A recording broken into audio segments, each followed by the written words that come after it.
हिंदुस्तान के 14 लाख जवानों को कंट्रोल करने वाली जो डिफेंस मिनिस्ट्री है, उस डिफेंस मिनिस्ट्री में चपरासी से लेकर और मिनिस्टर तक एक भी डिफेंस का आदमी नहीं है। सारे लोग सिविलियन हैं जो डिफेंस मिनिस्ट्री चला रहे हैं। अब सिविलियन आदमी से आप डिफेंस मिनिस्ट्री चलवा रहे हैं, जिसको पता ही नहीं है कि AK-47 में और 30 साल पुरानी राइफल में क्या अंतर है। तो जवानों की मौत तो ऐसे ही बेदर्दी से हो रही है।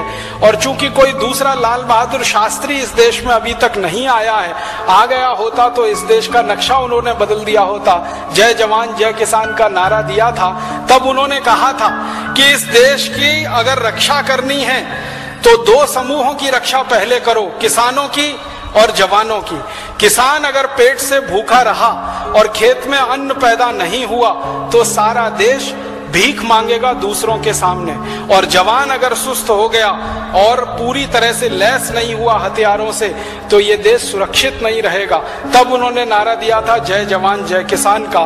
और पहली बार हिंदुस्तान में एक प्रधानमंत्री ने जवानों की तनख्वाह बढ़ाई थी अधिकारियों की तुलना में कई गुना। दोबारा कोई आया नहीं लाल बहादुर शास्त्री जैसा प्रधानमंत्री। जवानों के दुख दर्द पर किसी का ध्यान नहीं और देश की सुरक्षा पूरी तरह से खतरे में है।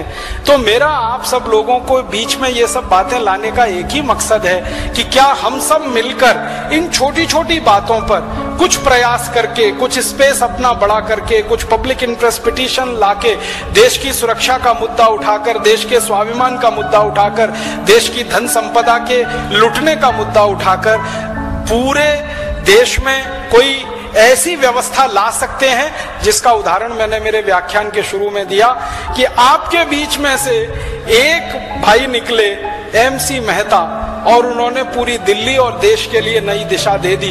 दूसरा कोई हमारे बीच में से ऐसा कोई MC मेहता निकले जो इन मुद्दों पर देश के लिए कोई नई दिशा दे सके तो बहुत सार्थक होगा हम